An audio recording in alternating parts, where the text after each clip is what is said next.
हा जो काय हल्ला होता हा दुर्दैवी हल्ला होता आणि म्हणून त्या ठिकाणी जाणं हे माझं कर्तव्य होतं। तुमच्यासारखा मी घरातून बाहेर पडतो, काही लोक घरातून बाहेर पडतच नाही, पण मी जेव्हा जेव्हा आपत्ती येते आपदा येते तिकडे जातो। काही लोक घरातून बाहेर पडले की ते पार देशाच्या बाहेर जातात। हा जो काय हल्ला होता हा दुर्दैवी हल्ला होता आणि म्हणून त्या ठिकाणी जाणं हे माझं कर्तव्य होतं। त्यामध्ये देखील राजकारण करतायत। गावाला गेला की राजकारण, शेती करायला गेला अरे शेतकऱ्याचा मुलगा आहे, मग शेती करणार नाही तर काय करणार। तुमच्यासारखा मी घरातून बाहेर पडतो, काही लोक घरातून बाहेर पडतच नाही, पण मी जेव्हा जेव्हा आपत्ती येते आपदा येते तिकडे जातो। काही लोक घरातून बाहेर पडले की ते पार देशाच्या बाहेर जातात। पण जाऊ द्या, त्यांचा त्यांना लक लाभ असतो। आणि म्हणून हा हल्ला जो आहे हा संपूर्ण देशावर आहे। आपल्या 140 कोटी जनता आज देशाचे प्रधानमंत्री नरेंद्र मोदीजी यांच्या पाठी आहे। हा खरं म्हणजे देशाच्या शत्रूंनी मी मगाशी म्हणालो तसा भारताच्या आत्म्यावर केलेला हल्ला आहे। हल्ला करणारे दहशतवादी आणि त्यांचे मास्टरमाइंड यांना त्यांच्या कल्पनेपेक्षाही मोठी सजा होईल, शिक्षा होईल असं प्रधानमंत्री म्हणाले आणि म्हणून ते बोलत नाहीत, त्यांनी कारवाई देखील सुरू केली आहे। आता या पाकड्यांना जरूर या ठिकाणी सजा मिळाल्याशिवाय राहणार नाही आणि म्हणून पाकिस्तानचं कायमचं कंबरड मोडलं पाहिजे ही आपल्या सगळ्यांची भावना आहे। खून का बदला खून से, आणि या पाकिस्तानचं नामो निशान मिटवण्याचं सगळ्यांच्या मनामध्ये जे काय एक राग आहे, चीड आहे, संताप आहे। आणि म्हणून मी या ठिकाणी एवढंच सांगतो, लहू का हर कतरा तिरंगा बन जाएगा, लहू का हर कतरा तिरंगा बन जाएगा, जो हम पे वार करेगा वो खुद मिट जाएगा। आणि म्हणून पाकिस्तान आता संपवायची आज वेळ आली आहे। आणि म्हणून मोदीजी असतील, अमित भाई असतील, राजनाथ सिंह हे केंद्र सरकार या ठिकाणी त्यांचे उरले सुरले दहशतवाद्यांचे अड्डे नष्ट करायची सुरुवात झालेली आहे। एका दहशतवाद्याचं घर बॉम्ब लावून उडवून दिलं, दुसऱ्याचं बुलडोजर फिरवला, हे सगळं सुरू झालेलं आहे।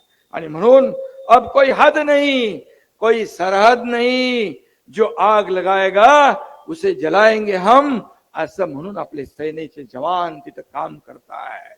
आणि म्हणून मला एवढंच सांगायचं आहे की आता अमित भाईंनी आणि मोदीजींनी सांगितलंय पाकिस्तानच्या लोकांनी देश सोडून चालतं व्हा।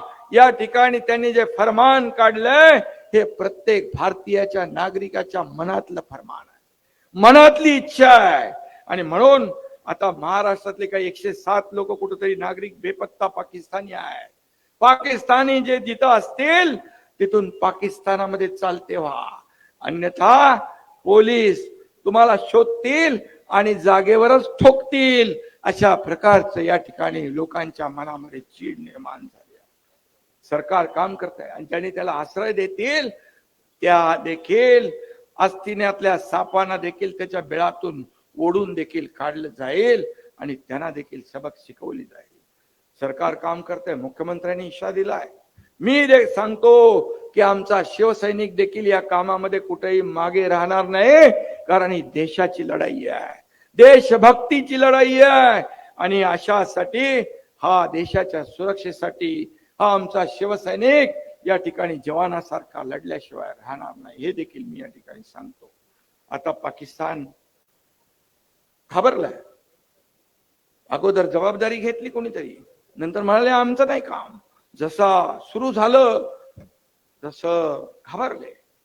आणि मला वाटतं आता ही आर पारची लढाई असली पाहिजे, हा शेवटचा अतिरेकी हल्ला असला पाहिजे। यापुढे हल्ला करण्याचं धाडस पाकिस्तान मध्ये उरता कामा नये अशी सगळ्यांची भावना आहे।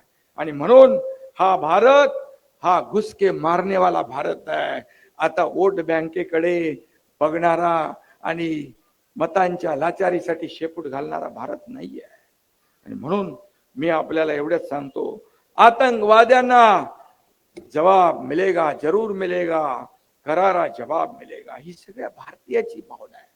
सोशल मीडियाच्या भाऊ गर्दीत विश्वासार्हतेने चकाकणारे नाव म्हणजे लेट्सअप मराठी.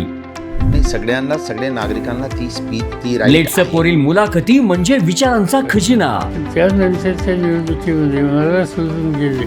बातम्या केवळ वस्तुस्थिती सांगणाऱ्या, न प्रोपगंडा, फक्त जनतेचा अजेंडा.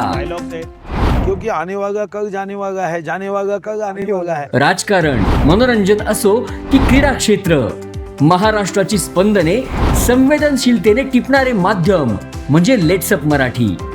जगासोबत एक पाऊल पुढे राहण्यासाठी लेट्सअपचे ॲप, सोशल मीडिया आणि वेबसाईट सोबत कनेक्टेड रहा.